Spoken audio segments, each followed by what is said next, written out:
اولیاء اللہ کی بات کرتا ہے تو فرماتا ہے الا ان اولیاء اللہ، خبردار اللہ کے اولیاء. کیونکہ ہمارے ظاہراً معاملات، رہن سہن میں ہمیں پتہ نہیں چلتا ولی کون ہے. اب یہ بظاہر اختلاط ہے، ہمیں نہیں پتہ ولی کون ہے. اس کے باوجود ہم حدیث کو دیکھتے ہیں کہ حضور فرماتے ہیں کہ ولی کون ہے؟ لو اقسم باللہ لابرہ، اگر وہ اللہ کے نام کی قسم کھا لے اللہ اس کی قسم کو پورا فرما دیتا ہے. یہ ولی ہے. سبحان اللہ. اور بخاری کی حدیث پاک کے راوی ابو ہریرہ رضی اللہ عنہ نے فرمایا، میرا رب فرماتا ہے من عاد علی ولی فقد آذنت بالحرب، جس نے میرے ولی سے دشمنی کی میں نے اس سے جنگ کا اعلان کر دیا. تو جو گستاخان اولیاء ہیں ان سے جنگ کا اعلان اللہ نے کیا ہے، اور جن سے اللہ جنگ کا اعلان کر دے ان کے لیے نجات کی کوئی دلیل نہیں، کوئی امید نہیں، جب تک کہ توبہ تائب نہ ہو جائے، سچے دل سے اپنے عقیدے کو بہتری کی طرف نہ لے آئیں. اب جو آیت میں نے آپ کے سامنے کیا ہے اس کا ترجمہ یہ ہے کہ ان حضرات کو دنیا آخرت کا خوف نہیں. اگر یہ کہا جائے کہ اولیاء اللہ کو دنیا کا خوف نہیں ہے تو ایک طرح یہ بات غلط ہے. کیوں؟ ہم قرآن پاک کا جب مطالعہ کرتے ہیں اللہ رب العزت موسیٰ علیہ السلام کو فرماتا ہے القیھا یا موسیٰ، اے موسیٰ اپنا عصا پھینکو. جب موسیٰ علیہ السلام اپنا عصا پھینکتے ہیں تو وہ بہت بڑا اژدہا بن جاتا ہے. موسیٰ علیہ السلام ڈر جاتے ہیں. ڈرنے کی وجہ کیا ہے؟ کیونکہ یہ جو عصا تھا یہ اللہ کے جلال کا مظہر تھا. موسیٰ علیہ السلام ڈر گئے. فرمایا خذھا ولا تخف، پکڑ لے ڈرنا. اللہ موسیٰ علیہ السلام کو فرمایا پکڑ لے عصا کو، ڈر مت. تو معلوم ہوا کہ انبیاء کو بھی خوف تھا، لیکن کس کا تھا؟ مخلوق کا. مخلوق میں، کیونکہ اژدہا مخلوق ہے نا، اژدہا خالق نہیں ہے. یہ بات تھوڑی علمی بڑے غور سے سنیے گا ورنہ کچھ سمجھ ورنہ آ جائے. اژدہا کیا ہے بولیے؟ مخلوق ہے، خالق نہیں. تو جب انبیاء کو اس دنیا میں مخلوق کا خوف ہے، اولیاء اللہ کو بھی تو ہے، اولیاء اللہ کو بھی تو ہے. اور یہ تو دنیا کا، اور قیامت کا خوف بھی ہے. اب یہ دیکھیے آیت کے اندر آتا ہے یوم یجمع اللہ الرسل فیقول ماذا اجبتم، جس دن اللہ رسولوں کو جمع فرمائے گا قیامت کے دن، تو فرمائے گا ماذا اجبتم، تمہیں کیا جواب ملا. یعنی جب تم انبیاء رسولوں نے اپنی اپنی قوموں میں جا کے دین کی تبلیغ کی تھی تو تمہیں کیا اعلان، کیا جواب ملا ان کی طرف سے.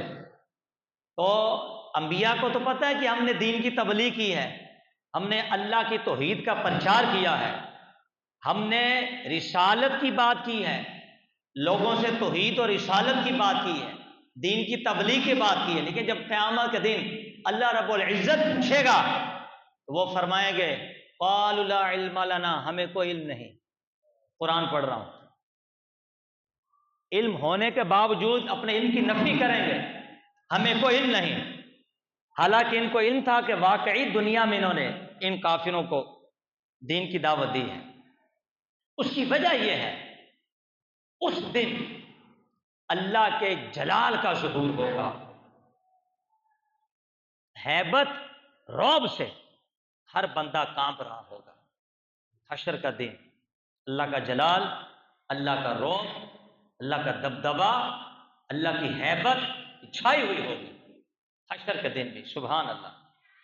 اس جلال کو دیکھ کر انبیاء فرمائیں گے لا علم لنا، ہمیں کوئی علم نہیں ہے. کیا مطلب؟ یعنی ہمارا علم تیرے علم کے آگے کل عدم ہے، ہمارا علم تیرے علم کے آگے کچھ نہیں ہے. کیوں؟ اللہ تو جانتا ہے ہم نے دنیا میں کیا کیا، تو جانتا ہے. لہذا جب انبیاء کو خوف ہے حشر کا تو اولیاء اللہ کو بھی خوف ہوگا.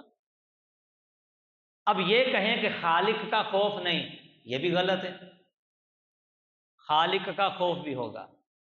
آیت وَلِمَنْ خَافَ مَقَامَ رَبِّهِ جَنَّتَانِ، جو اپنے رب کے حضور کھڑے ہونے سے ڈرا اس کے لیے 2 جنتیں ہیں۔ یہ اسی کے لیے جنتیں ہیں جو اللہ کی بارگاہ میں کھڑا ہونے سے ڈرے۔ سبحان اللہ۔ تو معلوم ہوا کہ اللہ کا خوف ضروری ہے۔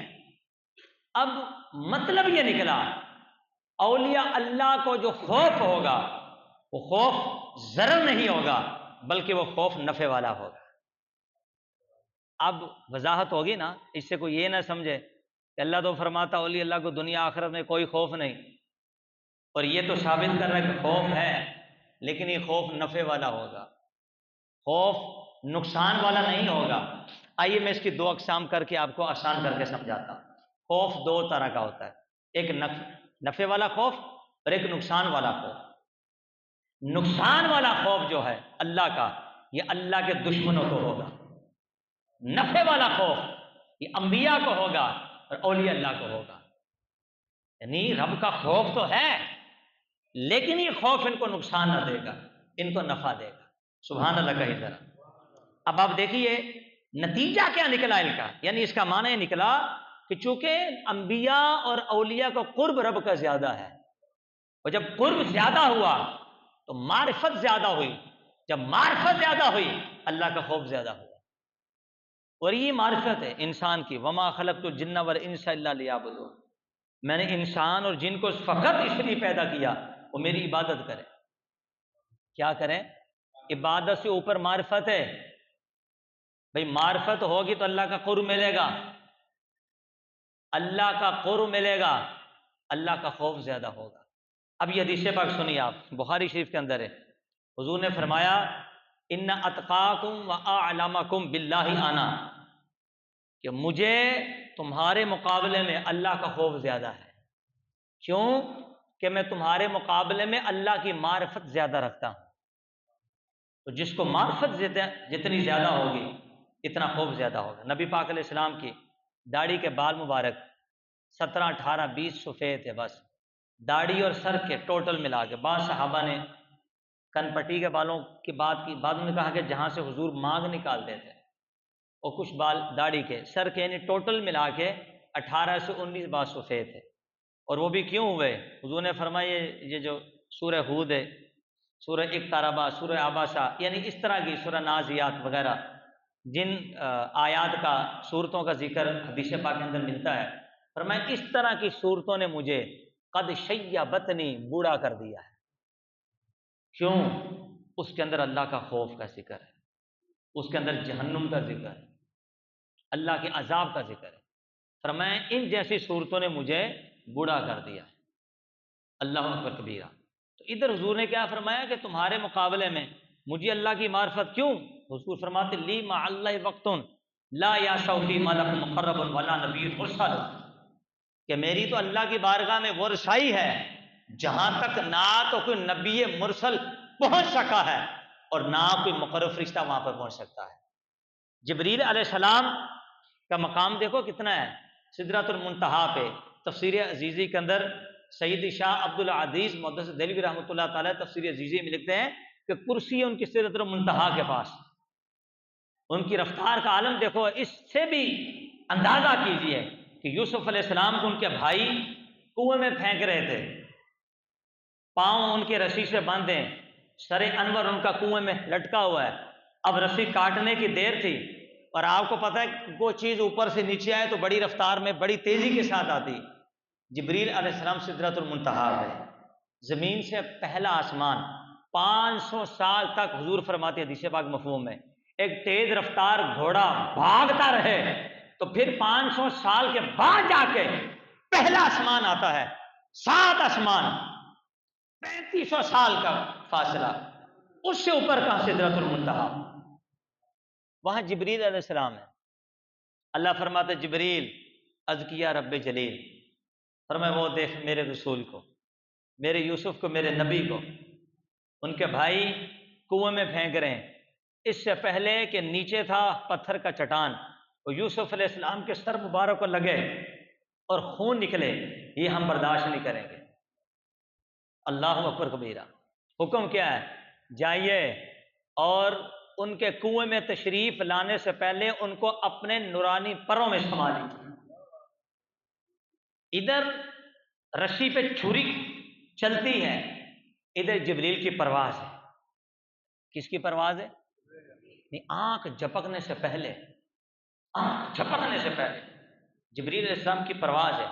تو آنکھ جھپکنے سے پہلے جبریل جا کر یوسف علیہ السلام کو اپنے پروں میں لے لیتے ہیں۔ یہ رفتار ہے۔ اور حضور فرماتے میری رفتار کا عالم یہ ہے، اللہ اکبر، کہ میں وہاں تک پہنچا جہاں تک کوئی نبی رسول بھی نہیں پہنچ سکا۔ اللہ اکبر کبیرہ۔ اس سے مقام کیجئے، اندازہ کیجئے کہ نبی پاک علیہ السلام کو اللہ رب العزت نے کیا مرتبہ، کیا مقام عطا فرمایا۔ قرآن پاک کا ہم مطالعہ کرتے ہیں نا، تو آج ہم نے اولیاء کرام کی شان آپ کو سنانی ہے۔ تو قرآن پاک کا مطالعہ کرتے ہیں تو حضرت سلیمان علیہ السلام چونکہ ولی کی شان قرآن سے ثابت کریں تو پھر بد مذہب کو انکار کرنے کی گنجائش باقی نہ رہے گی، کیونکہ وہ کہتے ہیں تم تاریخی واقعہ تو یہاں وہاں کی مارتے ہو، کہ ہم نہیں، ہم اپنا عقیدہ الحمدللہ قرآن سے ثابت کرتے ہیں اور پھر مصطفیٰ کی حدیث سے ثابت کرتے ہیں۔ اہل سنت کا عقیدہ کوئی ڈپا چھپا نہیں ہے، ہمارا عقیدہ اللہ کی کتاب سے ثابت ہوتا ہے۔ سلیمان علیہ السلام جن کی حکومت کن پہ ہے؟ جنات پہ، انسانوں پہ، ہوا پہ، چرند پرند پہ۔ ہدہد جیسا ان کی غلامی میں شامل تھا، جو خبریں آ کے ان کو دیتا تھا، ہدہد پرندہ، اللہ نے وہ شان ان کو عطا فرمائی تھی۔ تو ملکہ بلقیس المختصر، یہ آپ خط لکھا کہ تابع دار ہو کے میرے پاس آ جاؤ اور ایمان لے آؤ، ورنہ تو فرمایا ہم تمہیں اپنی سلطنت سے نکال دیں گے، ذلیل و خوار ہو جاؤ گے۔ اس نے مشورہ کیا، ملکہ بلقیس نے اپنی فوج کو لیا، سلیمان علیہ السلام کی طرف آ رہی تھی۔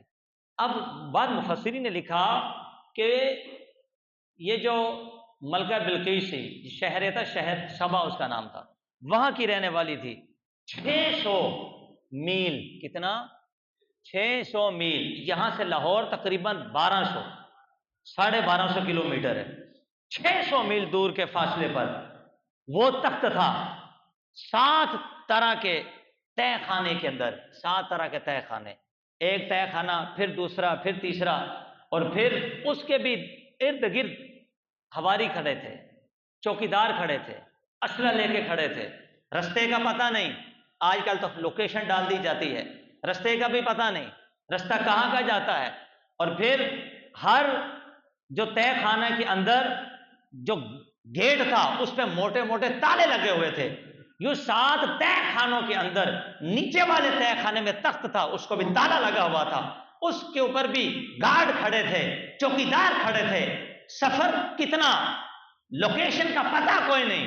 اتنے میں سلیمان علیہ السلام نے فرمایا کہ ملکہ بلقیس آ رہی ہے میرے پاس، قریب پہنچ گئی ہے، تقریباً 1 میل تھا شاید۔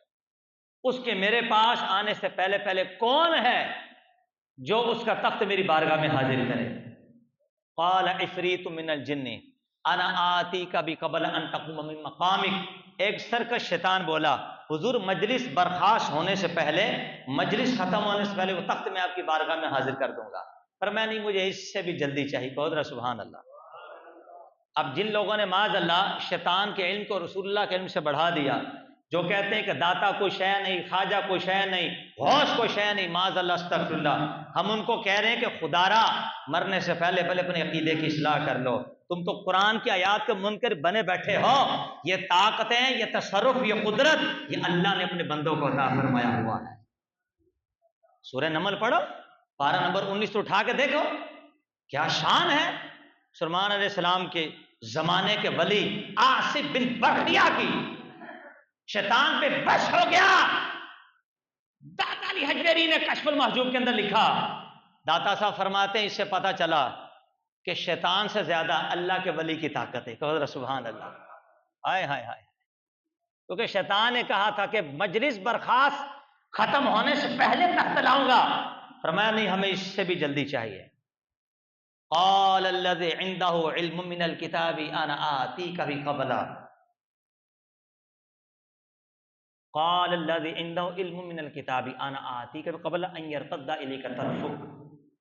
اس نے کہا، آصف بن برخیہ اس کا نام تھا وزیر کا، کہ جس کے سینے میں زبور کتاب کا کچھ علم تھا، کچھ علم، حضور آپ کی آنکھ جھپکنے سے پہلے تخت آپ کے قدموں میں لا کے حاضر کر دوں گا۔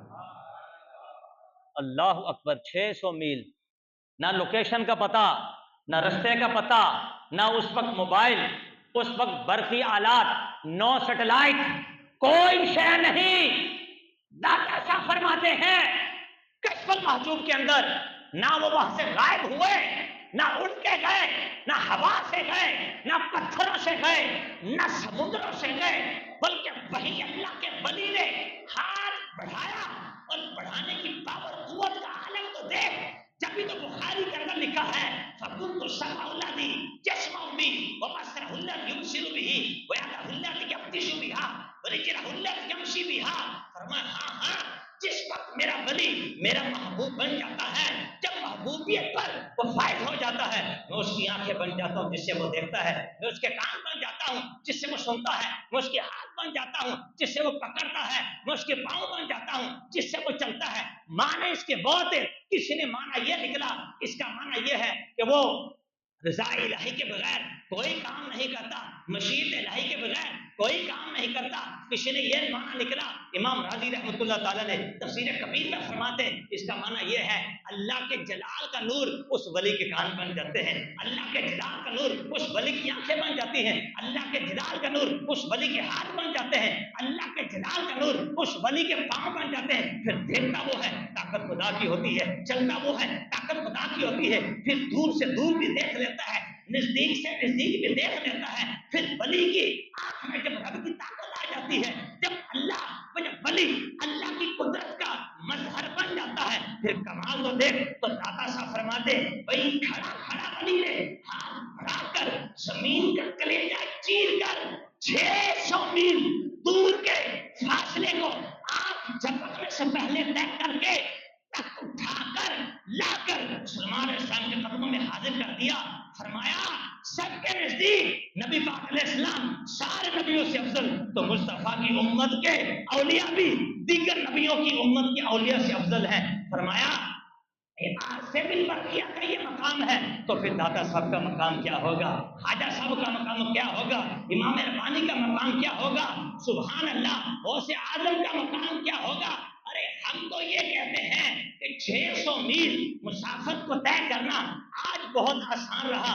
آج بائی ایئر سفر کرو آدھا گھنٹہ لگتا ہے، پونا گھنٹہ لگتا ہے. 600 میل کی مسافت بڑے آسانی سے طے ہو جاتی ہے. لیکن غوث پاک کا مقام تو دیکھ. فرماتے ہیں فی لوح المحفوظ، لوح محفوظ ہر وقت میری نگاہوں کے پیش نظر ہیں. وہ رہے رب کے سارے شہر سارے دیار. تو قصیدہ غوثیہ میں فرماتے ہیں نظرت الی بلاد اللہ جمعاً کخط العزیز علی حکم تشالی. میں اللہ کے سارے شہر ایسے دیکھتا ہوں جیسے ہاتھ کی ہتھیلی میں رائی کا دانہ نظر آتا ہے.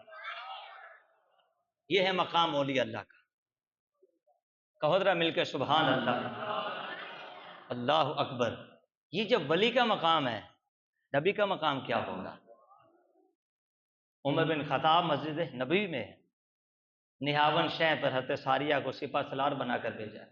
آگے صحابہ ہیں، بخاری شریف خطبہ یہاں دے رہے ہیں، دستگیری وہاں فرما رہے ہیں.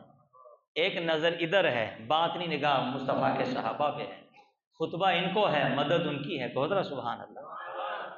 میں نے کہا اگر عمر بن خطاب مصطفیٰ کے غلام ہو کر نہاون شہر جو مدینے سے سینکڑوں میل دور ہے، مصطفیٰ کے منبر پر بیٹھ کر عمر بن خطاب اگر غیب کی خبر بھی دیں، دیکھ بھی لیں، سبحان اللہ کہو. ان کے لیے کوئی فاصلہ دور نہیں، نزدیک ہے. اپنی آواز کو پہنچا بھی دیں. جب غلام کی شان ہے تو پھر مصطفیٰ کا مقام کیا ہوگا. اور پھر ایک شخص جب یہ عمر بن خطاب نے کہا نا یا ساریت الجبر، اے ساریہ پہاڑ کے پیچھے ہو جا، تو پیچھے سے چونکہ کافر حملہ کر رہے تھے تو انہوں نے پیچھے سے دیکھا تو کافروں کو مارا اور جنگ کو فتح کی. جب کافی دن گزرنے کے بعد آپ مسجد شریف میں آئے، آ کے انہوں نے اس واقعے کی پیشن گوئی دی. فرمایا اس سے پہلے کہ کافر پہ حملہ کر رہے تھے، عمر بن خطاب نے ہماری مشکل کشائی فرما دی. ان کی آواز آئی اور انہوں نے ہمیں کہا کہ پہاڑ کے پیچھے دیکھو. تو ان کی پکار کی وجہ سے ہم نے کافروں پر فتح بھی حاصل کر لیا. یہ کون کر رہے دستگیری مشکل کشائی؟ عمر بن خطاب. ہم بد مذہبوں سے پوچھتے ہیں اگر مشکل کشا صرف اللہ ہے تو پھر یہ کیا ہے؟ فرق ہے نا، اللہ ذاتی طور پہ ہے، اللہ کی طاقت اپنی ہے، اللہ کی ذاتی ہے. نبی ولی کی طاقت اپنی نہیں، رب کی عطا سے. جب فرق واضح ہے تو پھر تم شرک کیوں کہتے ہو؟ پھر تم اپنا عقیدہ خراب کیوں کرتے ہو؟ اچھا، یہ جو قرآن کہتا ہے کہ آنکھ جھپکنے پہلے سلیمان علیہ السلام کے وزیر آصف بن برقیہ نے تخت لا کر حضرت کے قدموں میں حاضر کر دیا، واٹ از دس؟ تو پھر ہمیں بتاؤ یہ کیا ہے؟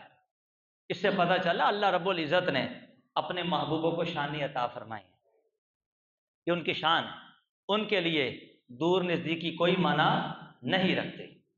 تو جو حدیث میں نے آپ کے سامنے پڑھی یہ والی کہ لا یزال عبدی یتقرب الی بالنوافل، میرا بندہ نفل پڑھ کے میرا قرب حاصل کرتا ہے، فاذا احببتہ حتی احببتہ، تو میں اس کو اپنا محبوب بنا لیتا ہوں، فاذا احببتہ، جب میں اس کو اپنا محبوب بنا لیتا ہوں، تو حدیث آپ نے سنی، تو میں اس کی آنکھیں بن جاتا ہوں جس سے وہ دیکھتا ہے، اس کے کان بن جاتا ہوں جس سے وہ سنتا ہے، اس کے ہاتھ بن جاتا ہوں جس سے وہ پکڑتا ہے، اس کے پاؤں بن جاتا ہوں جس سے وہ چلتا ہے۔ تو اس کا میں نے ایک تو یہ بتایا کہ ان کا چلنا پکڑنا پھرنا یہ اللہ کی رضا کے بغیر نہیں ہوتا اور یہ خلاف شرع نہیں ہوتا۔ اور امام رازی نے جو اس کے بارے میں لکھا تفسیر کبیر کے اندر، وہ یہ فرماتے جب کوئی بندہ نیکیوں پہ ہمیشگی اختیار کر لیتا پھر رب اس کو وہ مقام عطا فرماتا ہے کہ کنت لہ سمعا و بصرا، اللہ فرماتا ہے کہ میں اس بندے کی آنکھیں بن جاتا ہوں اور میں اس بندے کے کان بن جاتا ہوں۔ اللہ کے جلال کا نور، کہو ذرا سبحان اللہ۔ اب اس کو اگر میں آپ کو سمجھاؤں تو اس کو آسان کر کے میں آپ کو یوں سمجھا سکتا ہوں، لوہے کو اٹھا کے آگ میں ڈال دو، لوہا جلے گا لیکن لوہا آگ نہیں بنے گا، آگ لوہا نہیں بنے گی، لوہا آگ نہیں بنے گا، لیکن آگ کے قرب سے اس میں آگ کے اوصاف لازمی ظاہر ہوں گے، یعنی وصف یوں ظاہر ہوں گے کہ آگ کو چھو تو جل جائے اور گرم لوہے کو چھو تب بھی جل جائے، وصف ظاہر ہو گیا۔ اسی طرح فرمایا بندہ قرب الہی سے مظہر صفات خدا بندی بن جاتا ہے، اللہ کی صفات کا مظہر بن جاتا ہے، بہت سبحان اللہ۔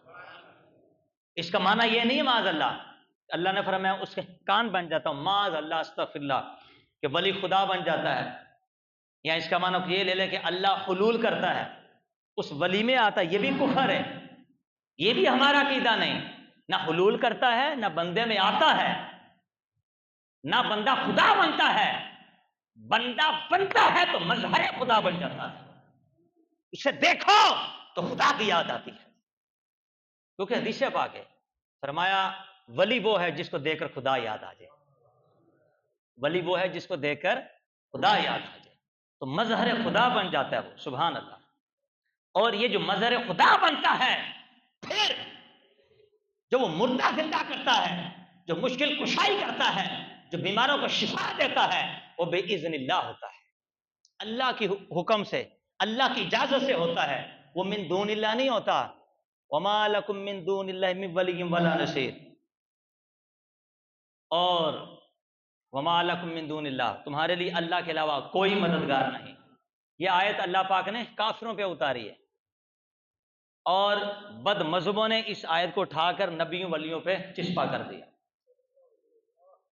اللہ ان کو فرما رہا ہے کافروں کو جو بتوں کو پوجتا تھے، کہتے تھے بت ہمیں اولاد دیتا ہے، بت مشکل کشائی کرتا ہے، بت بارش برساتا ہے، بت اناج دیتا ہے، فرمایا نہیں، تمہارا اللہ کے علاوہ کوئی مددگار نہیں، ذاتی مددگار تمہارا میں ہوں، یہ تمہارے ہاتھ کے بنائے یہ پتھر کی مورتیاں یہ تمہاری مشکل کشائی کب کریں گے؟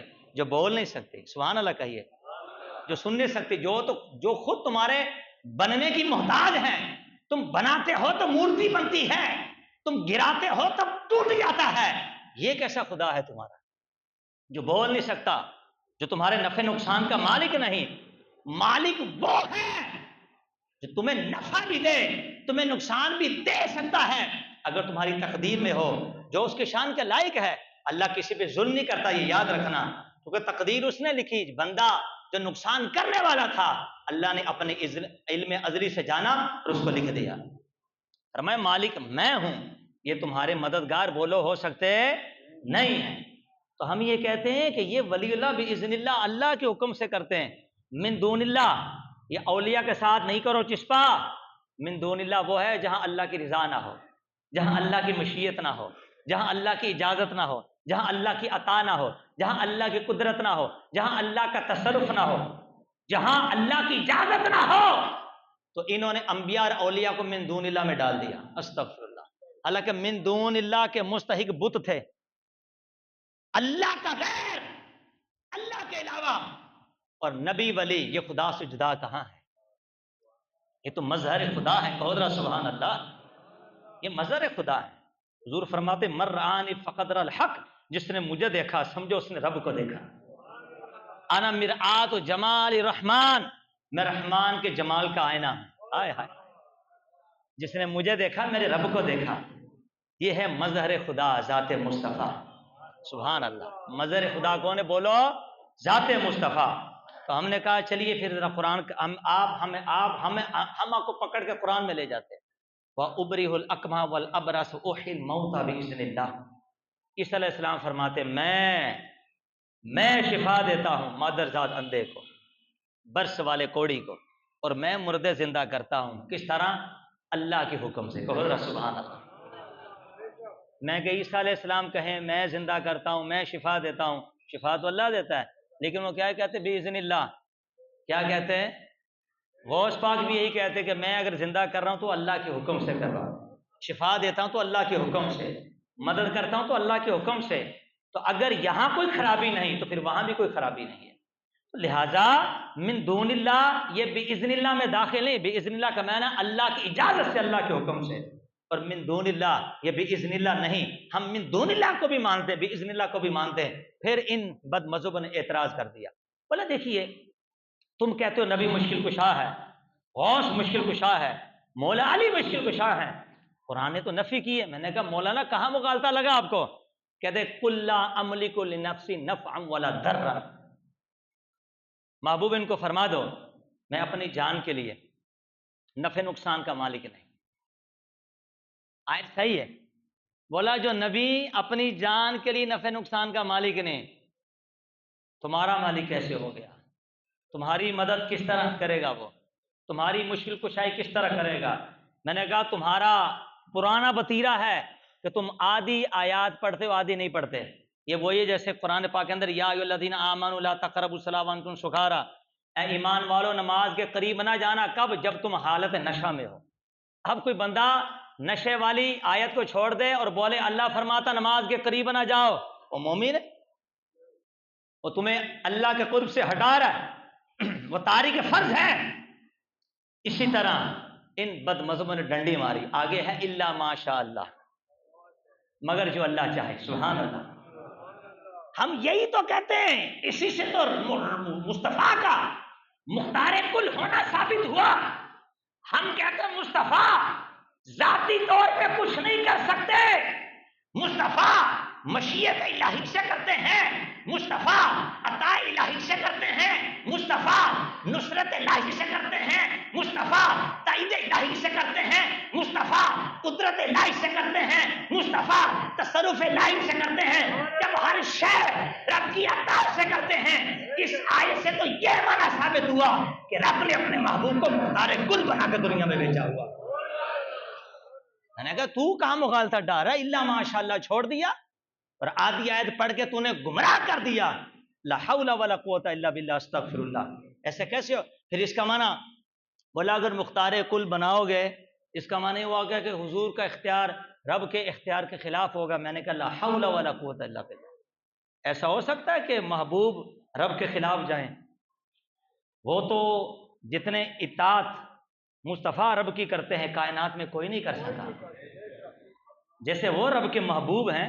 اور ان کی شان میں فرمایا وما ینطق عن الہویٰ، فرمایا اپنے منافقوں اپنی غلاظت دور کرو، میرا محبوب خواہشات سے کچھ نہیں بولتا، ان ہوا الا وحی یوحیٰ، جو بولتا ہے وہ وحی الہی ہوا کرتی ہے۔ اس کو بھی دور کر دیا۔ کیا ہوتی ہے بولو ذرا اونچا بولو، کیا ہوتی ہے؟ وحی الہی ہوا کرتی ہے، سبحان اللہ۔ تو اس پہ جو مختار کل بنایا انا اعطیناک الکوثر، اے محبوب ہم نے آپ کو کوثر عطا فرمائی۔ ایک اس کا معنی وہی ہے کوثر، نہر جو دودھ سے زیادہ سفید، شہد سے زیادہ میٹھی ہوگی، حشر کے دن ساقی مولا علی ہوں گے، کہو ذرا سبحان اللہ۔ اور فرماتے ہیں پلاؤں گا اسی کو جس کے دل میں ابو بکر عمر بستے ہوں گے۔ میں نے کہا چل تو نکل، برساتی مینڈک تو کہاں سے آئے گا؟ ہاں اب بول ابو بکر کے خلاف، بول عمر کے خلاف، تو آب کوثر سے بھی محروم ہو جائے گا۔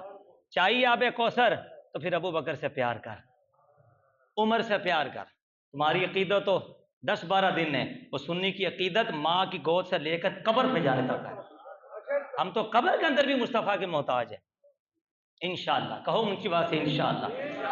اللہ اکبر کبیرہ۔ مفسر اعظم عبداللہ ابن عباس انہوں نے فرمایا، تفسیر عباس جو صحابی نے لکھی ہے، شکر ہے اللہ کا کرم ہے، ورنہ ہمیں کہتے ہیں کہ یہ بھی معنی تم نے خود اپنی طرف سے گڑا ہوا ہے۔ صحابی وہی تفسیر بیان کرے گا جو مصطفیٰ سے سنی ہوگی۔ انا اعطیناک الکوثر ای الخیر الکثیر، کہتے اس کا معنی رب نے خیر کثیر یعنی دنیا اور آخرت کی ساری نعمتیں اپنے محبوب کو عطا فرما دی، بس ختم ہو۔ تو کسی نے حضرت عبداللہ بن عباس کو جا کے کہا کہ اس کا معنی وہ والی کوثر نہیں، نہر والی۔ فرمایا جب خیر کثیر کر دیا تو نہر بھی تو نعمتوں میں سے ایک نعمت وہ بھی اس میں شامل ہو گئی۔ ہم نے نکالا کہاں ہے؟ ہم نے تو وسعت پیدا کر دی اس کے اندر، نکالا نہیں۔ اور پھر دیکھیے امام راضی بھی یہاں پر بول اٹھے۔ امام راضی فرماتے ہیں کہ اس کا معنی یہ نہیں کہ حضور گئے تو خیر کثیر، نا نا نا نا، یہ قیامت تک مصطفیٰ کی عطائیں ہیں، چلیں گے قبر سے بھی ایمان والوں کو نعمت عطا فرما رہے ہیں۔ فرماتے اس کا معنی یہ ہے اس کے بدلے میں نعمت خیر کثیر دے کر اس کے بدلے میں اپنے محبوب سے نماز مانگی، قربانی مانگی۔ فصلی لربک وانحر، محبوب ہم نے آپ کو خیر کثیر دو جہاں کی ساری نعمتیں دے دی ہیں، اب تو ہماری نماز پڑھ کر قربانی کیا تھا۔ مصطفیٰ نے بدلہ چکا دیا، نماز پڑھتے پڑھتے چلے گئے، قربانی کرتے کرتے چلے گئے، بلکہ مولا علی کو آخری وقت میں بلا کے وصیت کی کہ علی میں جب چلا جاؤں تو جب تک تو زندہ رہے تو ایک قربانی مجھ مصطفیٰ کی طرف سے بھی کرتے رہنا۔ ہائے ہائے ہائے، سبحان اللہ، کہی ذرا سبحان اللہ۔ پھر یہاں سے جواب دیا بد مذہب، ایک اور آیت لے کے آگے، کہتے ہو تم کہتے ہو مصطفیٰ مدد کرتے ہیں، مصطفیٰ مختار کل ہے، مشکل کشائی کرتے ہیں، یہ تو سب اللہ۔ میں نے کہا اللہ تو ذاتی طور پہ کرتا ہے، منع کس نے کیا ہے؟ آج کل اگر عورت امید سے نہ ہو رہی ہو، کہاں بھاگتے ہیں لوگ؟ ڈاکٹروں کے پاس، حکیمی علاج ہو رہا ہے، ہومیوپیتھک ایلوپیتھک، حضرت ہو رہا کہ نہیں ہو رہا؟ تو کیوں جا رہے ہو بھائی؟ ڈاکٹر غیر اللہ نہیں ہے، ابھی تو غیر اللہ نا۔ اب اسی کو پوچھو چکن گونیا ہو گیا تو وہ کوئی بد مذہب اگر ہوگا یہ تو کس نے ٹھیک کیا؟ بولا یار فلاں ڈاکٹر کے ہاتھ میں بڑی شفا ہے، یار بڑی شفا ہے۔ میں نے کہا واہ، اگر یہی ہم کہتے غوث پاک کے ہاتھ میں بڑی شفا ہے تو کہتا ہے شرک ہو گیا ہیں؟ کہا میرے غوث کا مقام جس کے سینے میں رب کا پورا قرآن، کہو ذرا سبحان اللہ۔ تمہارا فاسق و فاجر ڈاکٹر تو پتہ نہیں اٹھ کے صبح فجر کی نماز پڑھتا کہ نہیں پڑھتا، یہ تو وسیلہ بنا ہے وہ ڈاکٹر، شفا تو اللہ دیتا ہے۔ وہاں تو اللہ کو بھول گیا، وہاں تو کہتا ہے ڈاکٹر نے صحیح کر دیا۔ ہم بولتے ہیں کہ غوث کا کرم، بولے شرک ہے، غوث تو اللہ ہے، مددگار اللہ ہے۔ ہم نے کہا وہ ذاتی طور پہ یا عطائی طور پہ ہے۔ ڈاکٹر شفا دے رہا ہے بھائی، فاسق و فاجر بندہ شفا دے رہا ہے، اللہ کا ولی شفا نہیں دے رہا۔ یہ کیسی منطق ہے، یہ کیسی عقل ہے؟ ایسے لوگوں کی عقل پہ ماتم ہی کر سکتے ہیں، اس کے علاوہ کوئی جواب نہیں۔ کہا دیکھو قرآن کہتا ہے قُلْ لَا أَقُولُ لَكُمْ عِنْدِي خَزَائِنُ اللَّهِ، محبوب فرما دو ان مشرکین کو میں نہیں کہتا کہ میرے پاس اللہ کے خزانے ہیں۔ لو بھائی، بولا حضور فرماتے ہیں میرے پاس تو خزانے کوئی نہیں ہے۔ میں نے کہا ملا جی ترجمہ تو نے کیا ہے؟ محبوب ان مشرکوں کو فرما دو۔ کن کو؟ یہ خطاب ایمان والوں کو نہیں، یہ مشرکین سے ہے۔ ترجمے سے ہی نفی ہو گئی ان مشرکوں کو۔ اور یہاں جو مین پوائنٹ جو جملہ یہ ہے کہ یہاں کہنے کی نفی ہے، ہونے کی نفی نہیں۔ فرمایا میں نہیں کہہ رہا، میں نہیں کہہ رہا، یہ نہیں فرمایا کہ میرے پاس ہے نہیں۔ جب ہونے کی بات آئی تو اٹھا بخاری شریف، فرمایا انی قد اوتیت مفاتیح خزائن الارض، اللہ نے مجھے زمین کے سارے خزانے کی کنجیاں عطا فرما دی۔ اور یہ آج سے نہیں دی، حضور پیدا ہو رہے ہیں۔ سیرت حلبیہ اٹھا کے دیکھو، مصطفیٰ کی ماں حضرت آمنہ رضی اللہ تعالیٰ عنہا، ہماری ماں فرماتی ہیں ہاتف غیب سے آواز ہوئی قبض محمد علی الدنیا کلہ، ہم نے محمد عربی کے قبضے میں 14 طبقے کائنات عطا فرما دی ہے۔ یہ فرش پر بھی مصطفیٰ کی حکومت، عرش پر بھی مصطفیٰ کی حکومت، فرش بھی مصطفیٰ کا، عرش بھی مصطفیٰ کا، 14 طبق کی کائنات بھی مصطفیٰ کی. اور اب دیکھیے مسند امام حنبل اٹھا کر دیکھو, سبحان اللہ, جب مصطفیٰ معراج کی رات گئے تو جبریل علیہ السلام نے ایک سبز رنگ کا کپڑا پیش کیا جس کے اندر سفید موتی تھے. عرض کرتے یا رسول اللہ, رب نے آپ کو زمین کی کنجیاں تو عطا فرما دی, اب آسمان کی کنجیاں بھی رب آپ کو عطا فرما رہے, اس کو لے لیجیے. میں نے کہا رہا کیا ابھی؟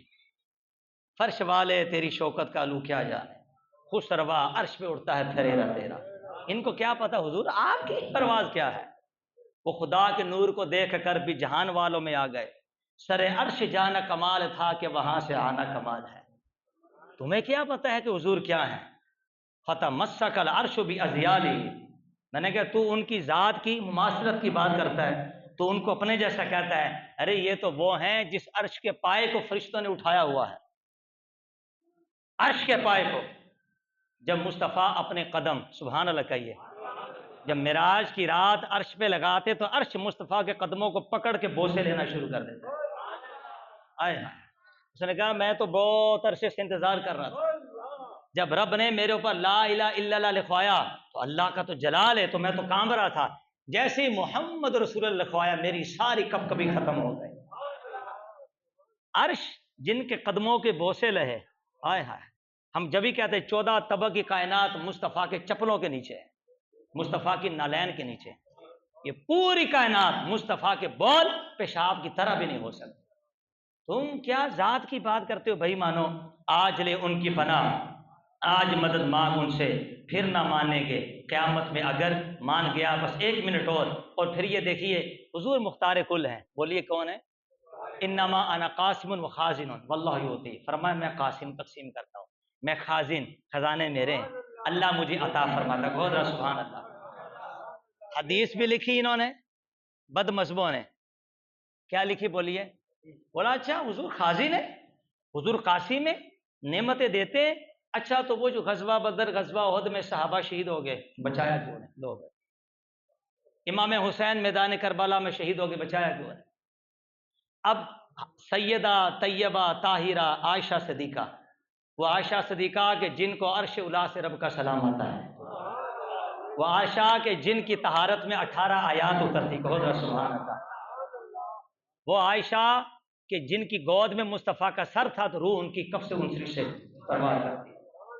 وہ عائشہ جو فرماتی ہیں کہ بوقت وصال اگر حضور کے منہ میں کچھ گیا ہے تو میرا تھوک گیا ہے, میری شے مصطفیٰ کے جسم میں گئی ہے.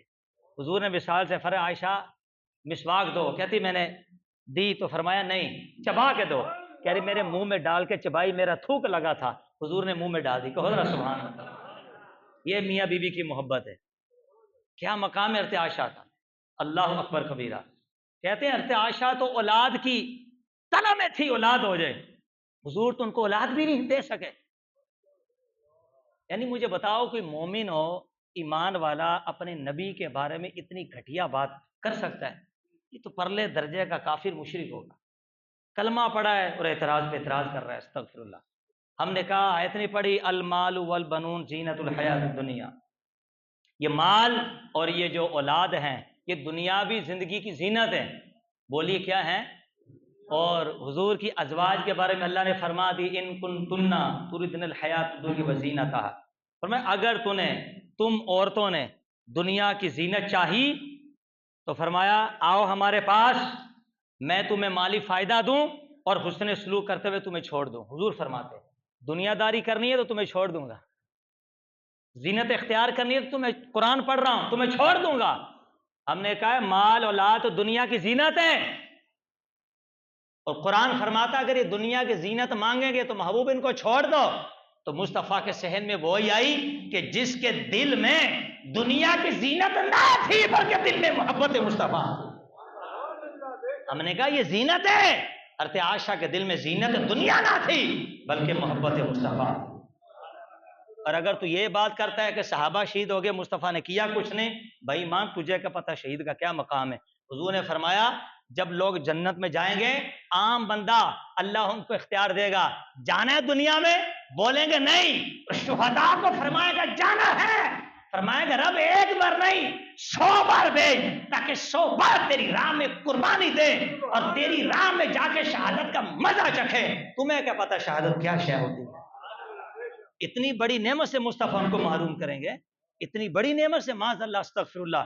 اور وَيَقْتُلُونَ النَّبِيِّينَ بِغَيْرِ حق، فرمایا ان بے ایمانوں نے میرے نبیوں کو بغیر نہ حق قتل کیا. ہم نے کہا پھر تو اعتراض اللہ پہ آئے گا، نبیوں کا محافظ اللہ ہے تو کیا اللہ کیا محافظ نہیں تھا؟ تقریباً 70 انبیاء شہید ہوئے، کتنے وہ بولو؟ اللہ نے کیوں نہیں بچایا؟ ایسی بات نہیں. استغفر اللہ، لا حول ولا قوت الا باللہ. اور رہی بات امام حسین کی، بس بات کر کے اختتام کی طرف، امام حسین تو وہ ہیں اگر کربلا میں زمین پر بھی پاؤں مارتے نا تو آب کوثر کے چشمے وہاں سے پھوٹ کر نکلنا شروع ہو جاتا. امام حسین کی رضا رضائے مصطفیٰ تھی. یہ تو بوقت ولادت ہی مصطفیٰ نے کہا کہ تو شہید ہوگا. جن کو پتا ہے کہ میرے نانا کی رضا یہ ہے کہ میں شہید ہوں گا تو میں شہید کیوں نہیں ہوں گا. یہ تو مصطفیٰ کی رضا تھی، یہ رب کی رضا ہے. کیونککہ حضور کی رضا میں، کس کی رضا بولو؟ اونچا بولو، کس کی؟ اب بخاری شریف کے اندر جلد اس کی 2 اور صفحہ نمبر 563، غزوہ خیبر پہ صحابہ جا رہے جنگ پہ، حضرت عامر یہ وہی ہیں جنہوں نے اپنے خاندان کو بٹھا کر مصطفیٰ کا میلاد پڑھا. بہت بڑے شاعر تھے. آگے آگے جا رہے تھے، حضور کی نعت پڑھ رہے، گھوڑے پہ بیٹھے نعت پڑھ رہے، نعت پڑھ رہے، نعت پڑھ رہے. حضور نے فرمایا کون ہے یہ؟ حضرت عمر عرض کرتے حضور وہ عامر ہے. عامر ان کا نام عامر تھا. فرمایا رحمہ اللہ، اللہ اس پر رحم فرمائے. سرکار کے اچھا اب یہ اصول سن لو، ٹائم میں آپ کا اوپر لے گیا. یہ جملہ حضور جب کسی کو فرماتے ہیں اس کی موت ہو جاتی، وہ شہید ہو جاتا، کیونکہ یہی حضور کا علم غیب. حضرت عمر بن خطاب رضی اللہ تعالیٰ عنہ نے فرمایا قد واجبات، حضور شہادت واجب ہو گئی. حضور نے تو نہیں فرمایا شہید ہوگا، نہیں. میں نے کہا دیکھ جو نبی کے قدموں میں تھے عمر، ان کو بھی پتا تھا اب شہادت اس کے اوپر آئے. حضور نے خالی دعا دی اللہ اس پہ رحم فرمائے. عمر بن خطاب فرماتے شہادت واجب ہو گئی، اس لیے کہ حضور آپ نے جب بھی کسی کو یہ دعا دی وہ شہید ہو جاتا ہے، وہ شہید ہو گئے. اب آپ عرض کرتے یا رسول اللہ کاش کہ آپ ان کو اپنے پاس رکھتے تاکہ ہم ان سے آپ کی نعت سنا کرتے. سبحان اللہ. ابھی تک یہ لوگ کہتے ہیں نعت پڑھ تو شرک کہاں سے ثابت ہے؟ میں نے کہا بخاری پڑھ رہا ہوں. حضرت عمر کیا کہہ رہے ہیں صحابہ کے سامنے، حضور اگر آپ ان کو شہادت نصیب نہ کرتے، یہ ہمارے پاس ٹھہرتے، ہم آپ کی نعت ان سے سنا کرتے. اب آپ اس سے پتہ چلا کہ رب نے اپنے محبوب کو، اچھا ہمیں چھوڑو، غیر مقلدین کا امام ابن تیمیہ بھی لکھنے پہ مجبور ہو گیا. اس نے کہا اقام اللہ مقام نفسہ فی امرہ و نہیہ و وعدہ و وعیدہ.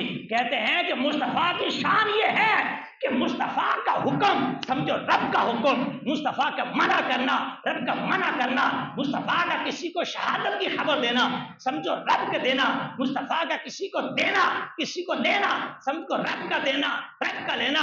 کہتے ہیں اس سے یہ مسئلہ، ہم نے کہا ہمیں چھوڑ اپنے گھر کی بات کر. ابن تیمیہ نے لکھا، کہتے ہیں اس سے یہ مسئلہ معلوم ہوا کہ مصطفیٰ کو رب نے وہ طاقت وہ تصرف وہ قدرت عطا فرما دی ہے. آپ جس کو چاہے شہادت سے نواز دے اور جس کو چاہے اس کی موت کو روک اس کو دنیا میں زندگی عطا فرما سکتے. یہ ہے تو مدد کی بات کرتا ہے کہ مدد کر نہیں سکتے. ہم نے کہا وہ شہادت دلوا بھی سکتے ہیں، وہ شہادت رکوا بھی سکتے ہیں، وہ عمر بڑھوا بھی سکتے ہیں. ارے جو زندگی موت دینے کا رب کی عطا سے اختیار رکھتا وہ تمہاری دستگیری کیسے نہیں کر سکتا؟ یہی ہے. اور پھر وہ کہا گیا حضور مختار کل ہیں، ہر شے رکھتے ہیں، تو پھر جو کی روٹی کھاتے تھے؟ استغفر اللہ. میں نے کہا اوے وہ اختیاری بھوک تھی ان کی، خود اختیار کی تھی، ورنہ ان کی شان یہ ہے خود فرماتے لو شئتو لسارت مائیا ذهب الجبال.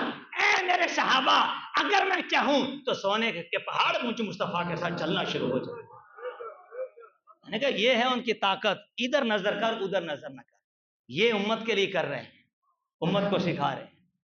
تو ظاہری چیزوں کو دیکھ کر معاذ اللہ تم نے ایک عام انسان کی سطح پہ مصطفیٰ کو کر دیا. اللہ رب العزت ہمیں بد مذہبوں کے ہتھ کنڈے سے بچائے، ان کے بد عقیدوں سے بچائے. اللہ ہماری اور ہماری نسل کی حفاظت فرمائے. آمین بجاہ النبی الامین صلی اللہ علیہ وآلہ وسلم.